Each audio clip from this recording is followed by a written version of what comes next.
Afternoon VHR. I'm going to discuss tank dynamics so that way we have an understanding of what's going on from that perspective.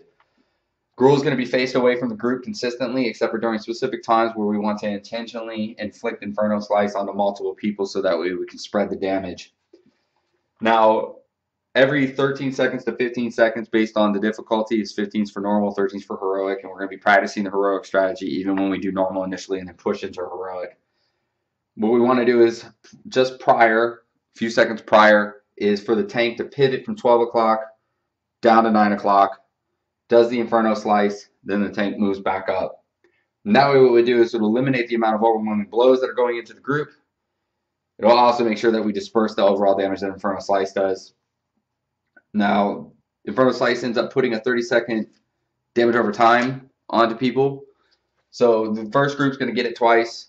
And then what we're going to want to do is let that tick off. So that means the tank's going to move from group 1 to group 2. And then it's going to hit group 2 2 times. And then we're going to bring it back to group 1. Now, overwhelming blows is going on. So what you want to kind of balance between is when our Inferno Slice dot on the tank gets to like 2 to 3. That's when we're going to do a swap.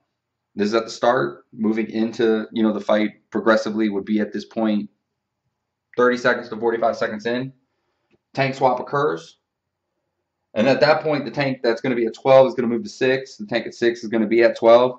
What I imagine we'll see is that the tank at 6 is going to run up to 12, taunt, and then the other tank can move. So that way we get a good handoff. And then we just got to watch when Inferno Slice is occurring.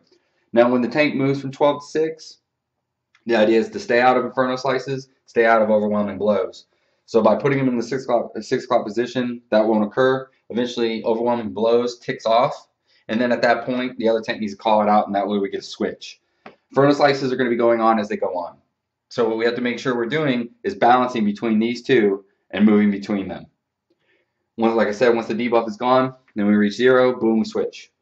Now, another point that we want to watch out for is when we're tanking him, we don't have to worry about overhead smash necessarily that I'm aware of. But during phase 2, since everybody's active and he's not tankable, that's what you're going to have to pay attention for. So look for the effect, for example, when it's going on the group, and adjust accordingly so that way you can pay attention to it and move where you need to. If you enjoyed the video, please click like, and I'll be moving on to the next one involving healing moments.